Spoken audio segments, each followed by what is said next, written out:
Hello, hi, నమస్తే. అందరూ ఎలా ఉన్నారు? నేను దివ్య కోటగిరి. నేను పుదీనా రెసిపీస్ చాలా చేశా. అందులో వన్ మోర్ వీడియో అండి. ఏం లేదు, పుదీనా చట్నీ చేశా. దీంట్లో కరివేపాకు వేసి పచ్చడి చేశా. యాజ్ ఇట్ ఈస్‌గా ఎనీ చట్నీ చేసినా అందులో వెల్లుల్లి, జీలకర్ర, ఇంకా పుదీనాలో అయితే కాస్త పల్లీలు ఇవన్నీ ఫ్రై చేసేసుకొని చక్కగా పచ్చిమిర్చి వేసాను నేను. మనం కావాలి అంటే ఎండుమిర్చి కూడా వేసుకోవచ్చు.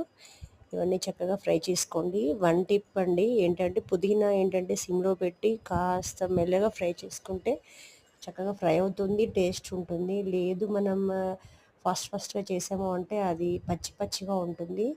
చింతపండు ఒక నిమ్మపండంత సైజ్ యూజ్ చేసిన నేను నానబెట్టేసి అది కూడా గ్రైండ్ చేసుకోవాలి. రుచికి సరిపడా సాల్ట్ వేసుకోవాలండి. నా ఛానల్‌ని ఫస్ట్ టైం చూస్తున్నట్లయితే ప్లీజ్ సబ్స్క్రైబ్ చేసుకోండి. Thank you watching my channel everyone. Bye అండి.